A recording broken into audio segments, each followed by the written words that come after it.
श्रीमन्महागणाधिपतये नमः। लक्ष्मीनारायणाभ्यां नमः। उमामहेश्वराभ्यां नमः। वाणीहिरण्यगर्भाभ्यां नमः। शचीपुरन्दराभ्यां नमः। मातापितृचरणकमलेभ्यो नमः। इष्टदेवताभ्यो नमः। कुलदेवताभ्यो नमः। ग्रामदेवताभ्यो नमः। स्थानदेवताभ्यो नमः। वास्तुदेवताभ्यो नमः। सर्वेभ्यो देवेभ्यो नमः। सर्वेभ्यो ब्राह्मणेभ्यो नमः। श्रीगुरुचरणकमलेभ्यो नमः। ओम सिद्धिबुद्धिसहिताय श्रीमन्महागणाधिपतये नमः। चित्रकूट के आसपास रहने वाले कोल किरात भिल्ल निषाद लोग अवधवासियों की बड़ी सेवा करते हैं। उन्हें तरह तरह के फल कंदमूल खिलाते हैं। अपने बारे में कहते हैं, पाप करत निसि बासर जाही, नहीं पट कटि नहीं पेट यघाही। सपने हूँ धर्म बुद्धि कस काऊ, यह रघुनंदन दरस प्रभाऊ। कोल किरात भिल्ल और निषाद लोग बताते हैं कि हमारे दिन रात पाप करते ही बीतते हैं, फिर भी न तो हमारी कमर में कपड़ा है और न पेट ही भरता है, न ही पट कटी, कट यानी कमर पर पट नहीं, कपड़ा नहीं, और न ही पेट अघाई और न पेट ही भरता है। असपने हूँ धर्म बुद्धि कस काऊ, यह रघुनंदन दरस प्रभाऊ। हम में स्वप्न में भी कभी धर्म बुद्धि कैसी हो ही नहीं सकती। यह सब तो श्री रघुनाथ जी के दर्शन का प्रभाव है। और कहते हैं कि जब ते प्रभु पद पदुम निहारे, मिटे दुसह दुख दोष हमारे। जब से प्रभु के श्री चरण कमल को देखे हैं, तब से हमारे दुसह दुख और दोष मिट गए। तो बचन सुनत पुरजन अनुरागे, तिनके भाग सराहन लागे।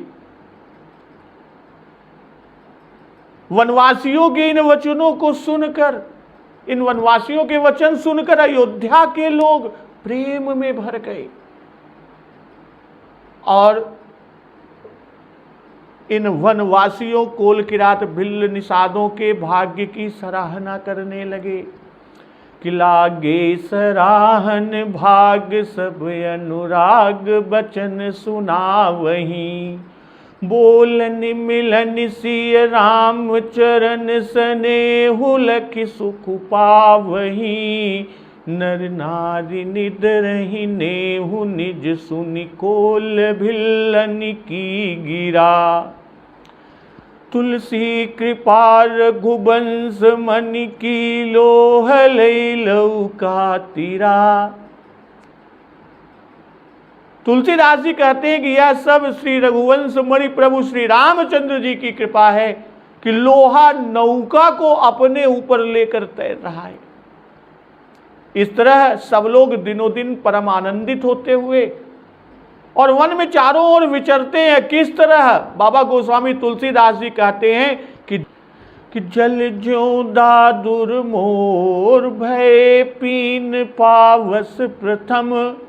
कि जैसे जल से, पहली वर्षा के जल से मेढक और मोटे हो जाते हैं और मोर मोटे हो जाते हैं। जल ज्यों दादुर मोर, भय पीन पावस प्रथम। पहले वर्षा के जल से ये मेढक और मोर मोटे हो जाते हैं, यानी प्रसन्न होकर नाचते कूदते हैं, इधर उधर फुदकते और नाचते हैं। तो पुरजन नारी मगन यति प्रीति, बासर जाहि पलक सम बीती। सिय सासु प्रतिवेश बनाई, सादर करई सरिस सेवकाई। भाई अयोध्यापुर के पुरुष और स्त्री सभी प्रेम में अत्यंत मग्न हैं, मग्न हो रहे हैं। बासर जाहि पलक सम बीती, उनके दिन पल के समान बीत जा रहे हैं। और इधर सिय सासु प्रतिवेश बनाई, सादर करई सरिस सेवकाई। जितनी सासुएं थी उतनी ही वेश यानी उतने ही रूप बनाकर माता सीता जी सब सासुओं की आदर पूर्वक एक समान एक सी सेवा करती हैं। तो लखान मरमु राम बिनु काहू, माया सब सिय माया माहू।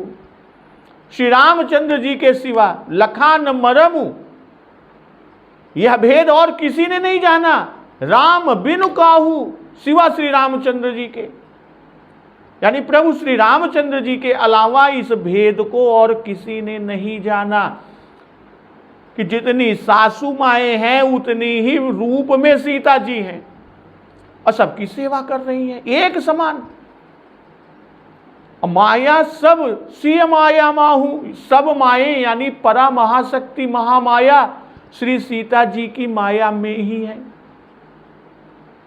असीय सासु सेवा बस कीन्ही, तिन्ह लहि सुख सिख आशीष दीन्ही। सीता जी ने सासुओं को सेवा से अपने वश में कर लिया, इतनी बढ़िया सेवा की कि सब मंत्र मुग्ध हो गई, सीता जी के वश में हो गई और वो सब सुख पाई के सीख और आशीर्वाद देती।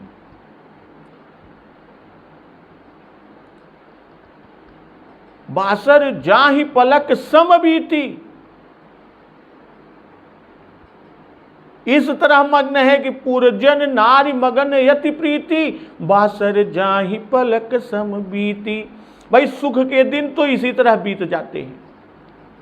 इसी से मगन अति प्रीति कहकर तब बाबा जी ने कहा कि गए बीत कुछ दिन यही भांति, प्रमुदित पुरजन सकल बराती। अकचुक दिवस बीते यही भांति, जात न जानिए दिन अरुराती।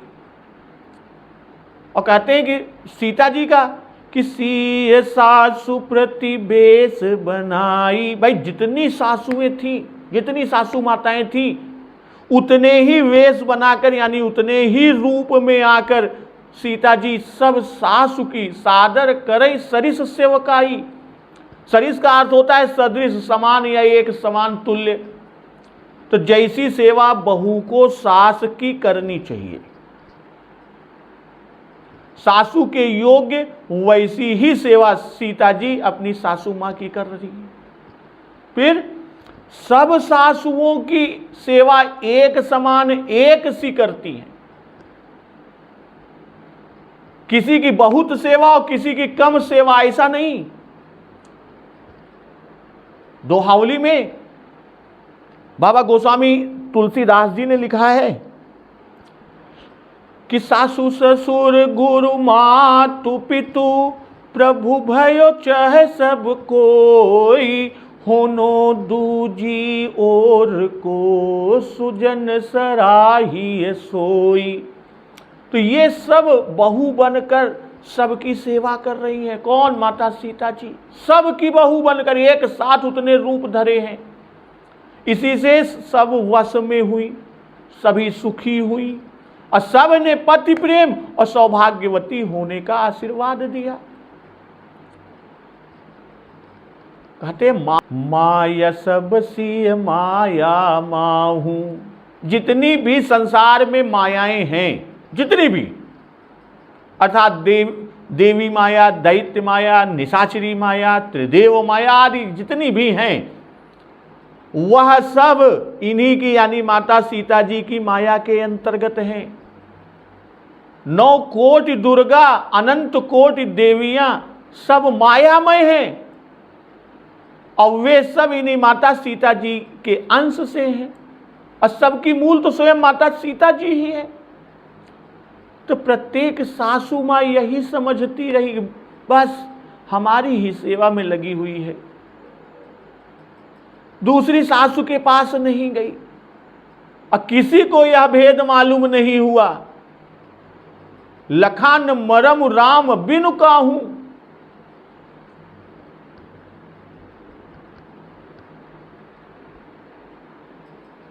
अब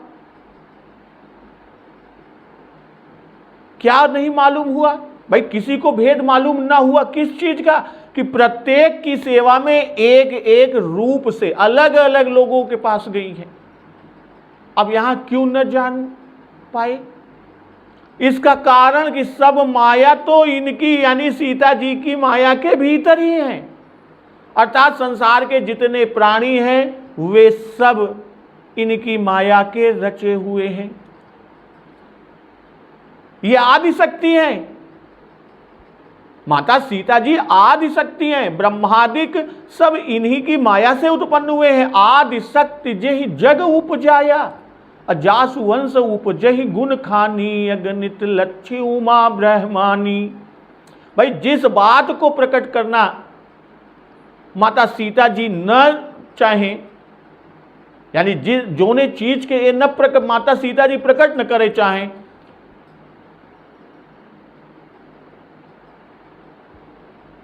कदापि नहीं जान सकता। उसे माया रचित प्राणी कब जान सकते हैं, और माया के भीतर पड़ा हुआ जीव तो कदापि नहीं जान सकता। प्रभु माया से परे हैं। फिर ऐश्वर्य देश में श्री सीताराम जी अभिन्न हैं, गिरा अर्थ जल बीच सम कहियत, अब भिन्न न भिन्न। यदि राम बिनु न कहते तो लोग यही समझ लेते। बाबा गोस्वामी तुलसीदास जी ने इसीलिए कहा, लखान मरम राम बिनु काहू, सिर्फ प्रभु श्री राम के अलावा और कोई नहीं जान पाया। इसलिए बाबा जी ने राम बिनु कहा, और न कहते तो लोग समझते कि प्रभु श्री राम ने भी माता सीता जी की माया को न जाना। तो अभिन्नता एवं ब्रह्मत्व में संदेह होता, और उस ब्रह्म के निवारण के लिए बाबा गोस्वामी तुलसीदास जी ने कहा, नहीं तो उनका जानना कहने की तो कोई आवश्यकता ही नहीं थी, वो तो परब्रह्म ही है। भगवती जनक नंदिनी साक्षात सरकार की माया है। भगवती जनक नंदिनी साक्षात प्रभु श्री राम जी की परब्रह्म की माया है, कि आदि सकत जेहि जग उपजाया, सो अवतरी मोर यह माया। और उधर सुन खग प्रबल राम की माया, जो ज्ञानी कर चित अपहरई, बरियाई विमोह बस करई। इसलिए सीता जी महामाया हैं। इनके भेद को कौन जान सके? भाई जिसकी माया है वही जाने। इसलिए सीता जी उतने वेशों में सासुओं की सेवा कर रही हैं। इस मर्म को, इस बात को सिवा प्रभु श्री रामचंद्र जी के और किसी ने न लखा, कि कोई न जान सका। भाई महामाया के अंतर्गत ही सब मायाएं हैं, इसलिए माया सब सी माया माहू कहा बाबा जी ने। जब जनकपुर में बारात आई तो बारात के आगमन पर और अरण्य कांड में अग्नि में गुप्त होने के समय भी कहा कि सियमयी मां रघुनायक जानी, हर से हृदय हेतु पहचानी, विभव भेद कछु को न जाना, सकल जनक कर कर ही बखाना। तो निज प्रतिबिंब राखी तह सीता, तैसई सील रूप सुविनीता। लक्ष्मण हूं यह मर्म न जाना, लक्ष्मण जी तक को यह मर्म नहीं मालूम हुआ। तो वैसे ही यहां पर भी समस्त अनेक रूप प्रतिबिंब रूप थे, और इस माया को कोई नहीं जाना सिवाय प्रभु श्री राम जी के। तो लखसी सहित सरल दो भाई, कुटिल रानी पछतानी घाई। श्री सीता सहित दोनों भाइयों को सरल स्वभाव, निष्कपट व्यवहार को देखकर कुटिल रानी पछतानी अघाई, कुटिल रानी अर्थात कैकेयी भरपूर पछताई। और अवन जमहि जाचति कैकेयी, महीन बीचु विधि मीचु न देई।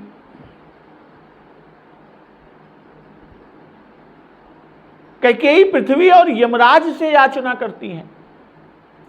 रानी कैकेयी किससे किससे याचना करती है? पृथ्वी से और यमराज से। पर न तो पृथ्वी रास्ता देती है, महीन बीच, बीच माने रास्ता, महीनो बीच, मही माने धरती, पृथ्वी, पृथ्वी न तो रास्ता देती है, अब विधु मीचु न देई, विधि मीचु न देई, और न विधाता या भाग्य मौत देता है। लोकोहु वेद विदित कवि कहही, राम विमुख थलु नरक न लहही। वेद और लोक में भी यह प्रसिद्ध है भाई, वेद और लोक दोनों में प्रसिद्ध है। और कवि लोग भी कहते हैं कि राम विमुख को नरक में भी स्थान नहीं मिलता। तो लखिसिय सहित सरल दो भाई, कुटिल रानी पछतानी घाई। कैकेयी ने देख लिया कि जैसा मंथरा के कहने में आकर मैंने इन तीनों को बुरा भला कहा था और दोनों भाइयों को मैं कुटिल समझ रही थी, वह सब झूठ निकला। वे तो सौम्य निष्कपट स्वभाव है। वनवास मैंने ही दिया।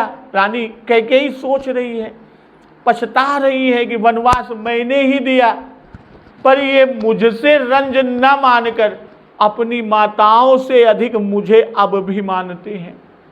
इसलिए वह अघाई, रानी कैकेयी जीव भर के पछता थी, अघाई के पछताई। और यहां श्री दशरथ जी महाराज के वचन का चरितार्थ है। और वहां फिर पछतई है अंत अभागी, मारस गाय नहारू लागी। और यहां पर कुटिल रानी पछतानी घाई, अवन जमहि जाचति कैकेयी, महीन बीचु विधु मीचु न देई। भाई पहले पृथ्वी से और फिर यमराज से याचना करना बाबा गोस्वामी तुलसीदास जी लिखते हैं। और आगे साधारणतया यह अर्थ होता है कि पृथ्वी बीच नहीं देती, रास्ता नहीं देता, विधि या विधाता मृत्यु नहीं देते। तो मांगा क्या? मही से बीच यानी रास्ता, और वह बीच नहीं, पृथ्वी बीच नहीं देती, रास्ता नहीं देती। और यम से मृत्यु मांगी, पर विधाता मृत्यु नहीं देते। मांगा यम से और देते नहीं विधि।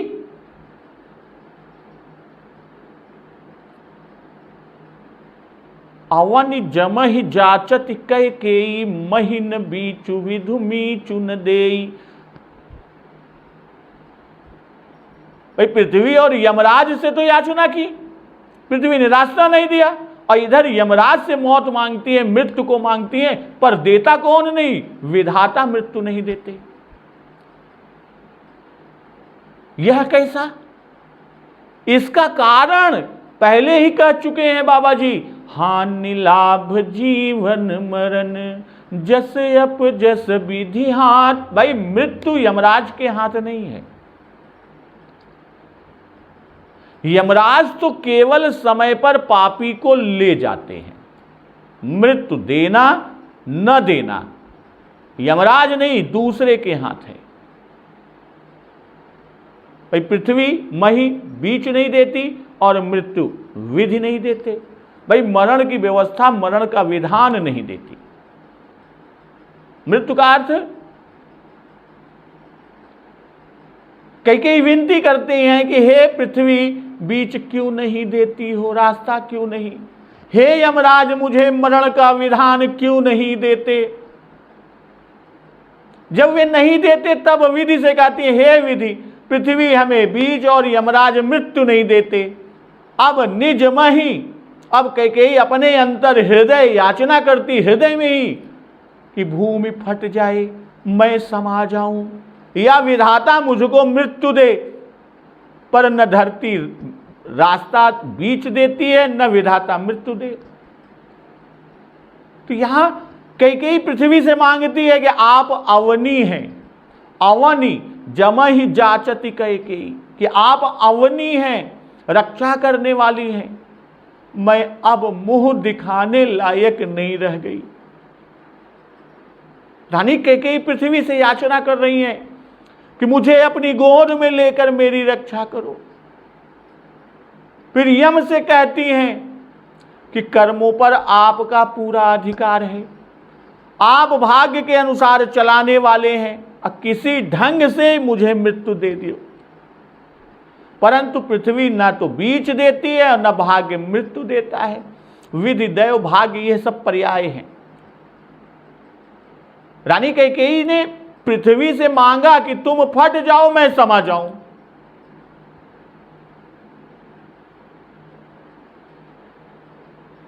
यमराज से कहा कि मृत्यु दे दो, जिससे मेरा मुख कोई न देखे। भैया पश्चाताप की परिपूर्णता और पराकाष्ठा को बाबा गोस्वामी तुलसीदास जी ने दिखाया। रानी कैकेयी की पश्चाताप और परिपूर्णता की पराकाष्ठा पहले पृथ्वी से मांगा, क्योंकि इससे मन की अभिलाषा ठीक ठीक पूर्ण हो जाती। भाई फट जाने पर पृथ्वी फटती, तुरंत समा जाने से एकदम सबके नेत्र से ओझल हो जाती रानी कैकेयी। और प्रकार मृत्यु होने से कुछ देर तो 100 लोगों के सामने रहेगा, पर जब पृथ्वी ने न दिया तब यमराज से याचना की कि मुझे मृत्यु ही दे दो। सब माताओं से पहले प्रभु श्री राम जी प्रेम पूर्वक माता कैकेयी से मिले। क्यों? क्या उसे चिढ़ाने के लिए मिले? रानी कैकेयी को चिढ़ाने के लिए? कदापि नहीं। अपनी माता को चिढ़ाने के लिए नहीं, कैकेयी से प्रेम पूर्वक मिलने की अधिक आवश्यकता थी। भाई अपना महत्व या सहिष्णुता दिखाने के लिए नहीं, बल्कि माता कैकेयी के परितोष के लिए। अपनी करनी पर कैकेयी जी को जो ग्लानि थी वह राम ही के दूर किए दूर हो सकती थी, और किसी के प्रयास से दूर नहीं हो सकती।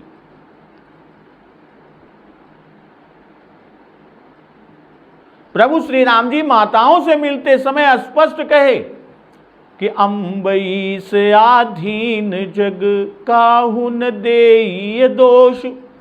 और माता कैकेयी को ग्लानि थी या नहीं, इस प्रकार के संदेह का स्थान बाबा गोस्वामी तुलसीदास जी ने नहीं रखा। स्वभावगत भी होती तो भी प्रभु श्री राम की सरलता सुशीलता उसे कोमल करने में समर्थ थी कि लख सिंह सहित सरल दो भाई। जिस समाज के शील संदर्भ की मनोहारिणी छटा को देख बन के कोल किरात मुग्ध होकर सात्विक वृत्ति में लीन हो गए। कोल किरात जो वनवासी हैं वो अवधवासियों से कहा ही कि पाप करत निसिबासर जाही, नहीं पट कटि नहीं पेट अघाही, सपने हूँ धर्म बोध कस काऊ, यह रघुनंदन दरस प्रभाऊ।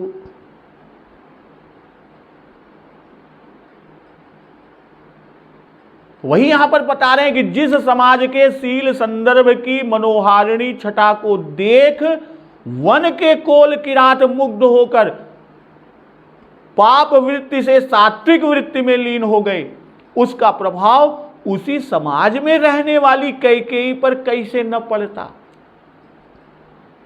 और वैसे ही कुटिल पापिनी किरातनी रूप कैकेयी को श्री रामचंद्र जी की सरलता और शील ने सात्विक बना दिया, जिससे उसके हृदय में अपनी करनी पर अत्यंत ग्लानि हो रही है।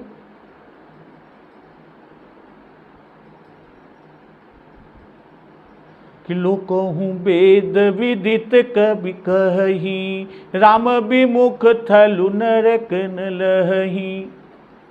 भाई पृथ्वी का फट जाना और मृत्यु की प्राप्ति, यही कैकेयी ने मांगा था। अवन जमहि जाचति कैकेयी, महिन बीचु विधि मीचुन देई। वही यहां नरक के स्थान, भाई कैकेयी को राम विमुख कैसे कहे? जैसे उसे किरातनी पापनी आदि कहते आए, वैसे ही यहां राम विमुख भी कहा कि विधि कैकेयी किरातिन की नहीं, और यही पापनी बूझिका परे, ये सब तो पहले ही कहा। अब यहां राम विमुख, राम विमुख थल नरक न लहई।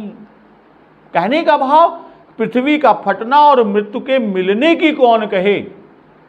यदि राम विमुख नरक में भी छिपने की जगह कबूल कर ले, तो नरक भी उसे अपने यहां ठौर न देगा, अपने यहां स्थान नहीं देगा।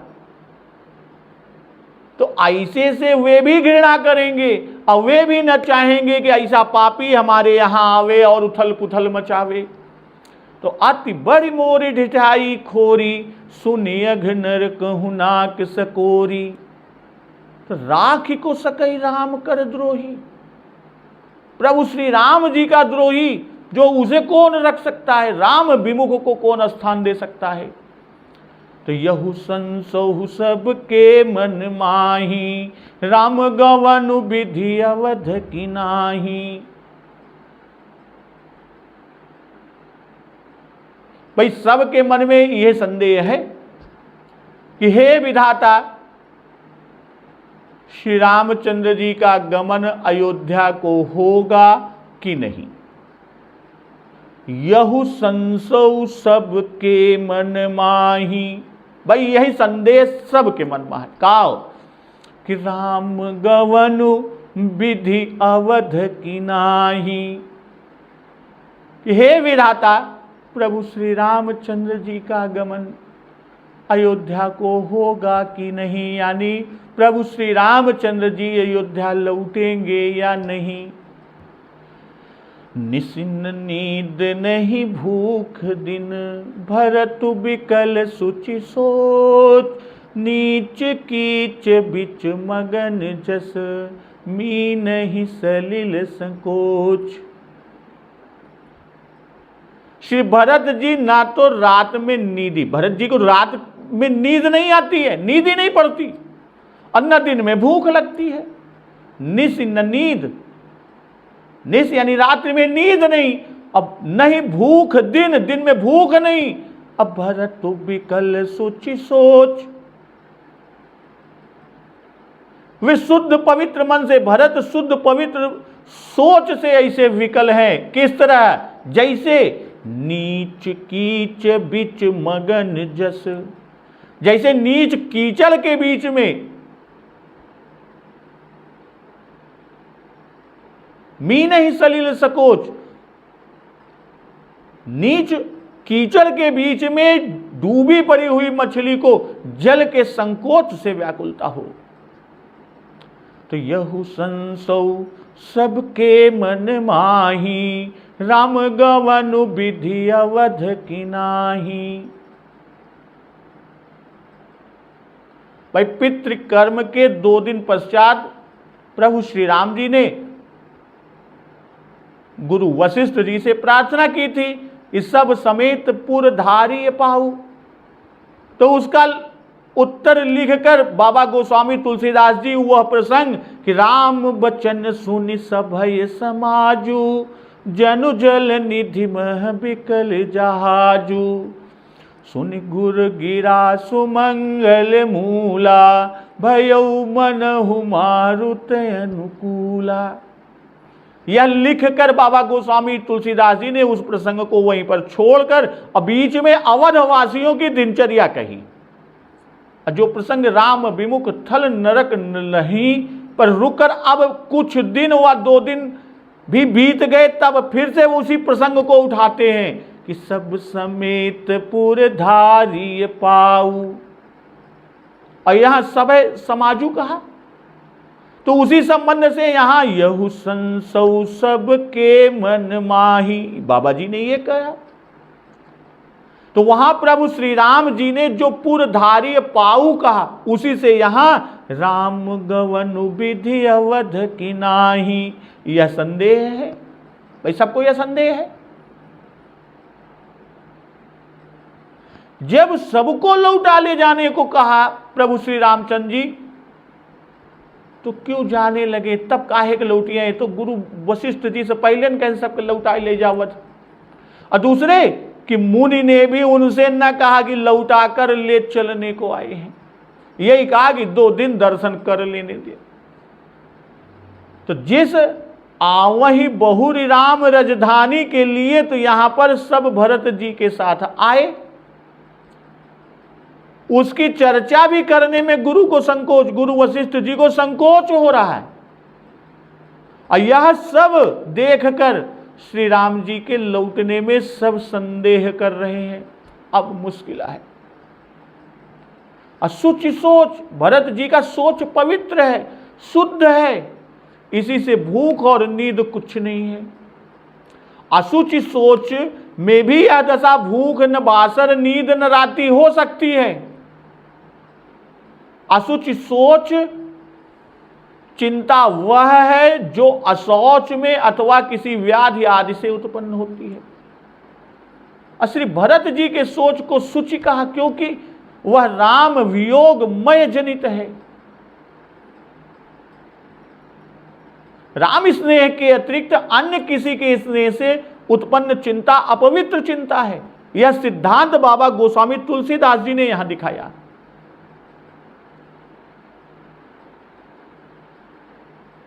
नीच कीच बिच मगन जस मीन ही सलिल संकोच।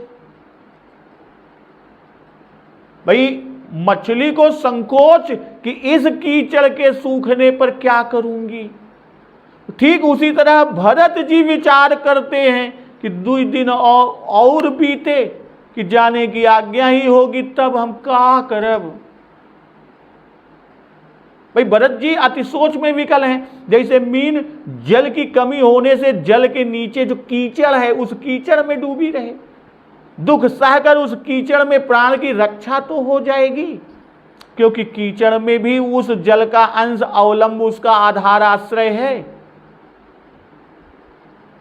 पर उस मीन को यह सोच है कि यदि कीचड़ों सूख जाएगा, जल फिर नहीं मिला तो प्राण की रक्षा कैसे होगी। क्यों? क्योंकि उसके सुखपूर्वक जीवन का आधार जल ही है।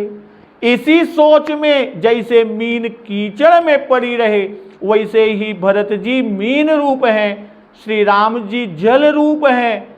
उनसे जो संयोग है उसकी कमी देख रहे हैं, अर्थात देखते हैं कि 4-6 दिन और श्री राम जी का हमसे संयोग है। अब हमारा जीवन कीचड़ रूप इसके नीचे 14 वर्ष की जो अवधि है उसी से होगा दुख सहित। क्यों? क्योंकि अवधि में भी संयोग का अंश है, जैसे कीचड़ में जल का अंश है। परंतु इस सोच में भरत जी विकल हैं कि कीचड़ रूप अवधि के बीतने पर श्री राम जी का पुनः संयोग होगा कि नहीं होगा।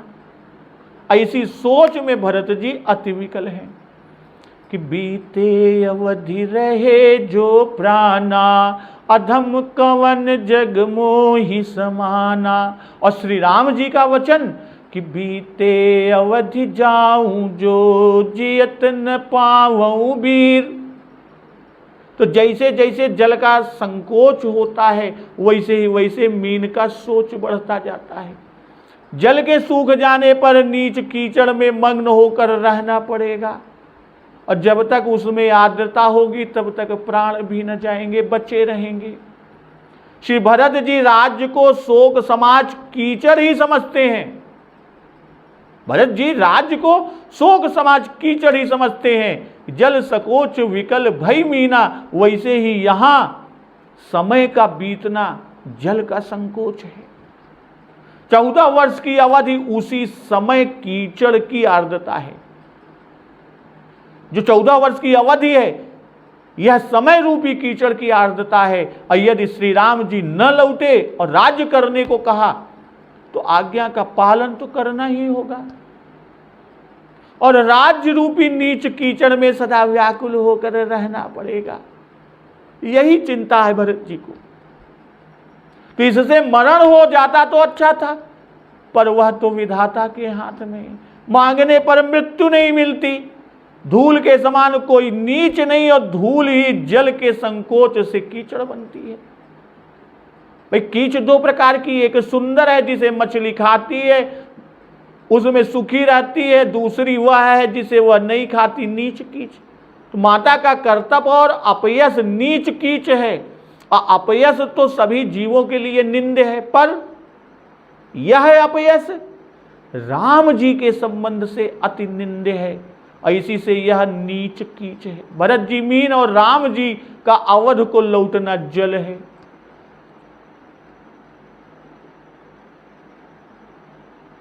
नीच कीच बिच मगन जस मीन ही सलिल संकोच। जैसे मीन को जल थोड़ा, वैसे ही इनका चित्रकूट का रहना थोड़ा। भाई उसे बगुला आदि का भय है, कीचड़ हल्का है, मछली उसमें दिखाएगी, बगुला आदि का भय है कि नहीं। रघुनाथ जी, भरत जी को रघुनाथ जी का भय है, उसका जीवन बिना जल के नहीं। वैसे ही भरत जी का जीवन राम संयोग बिना कहाँ। अब आगे का प्रसंग,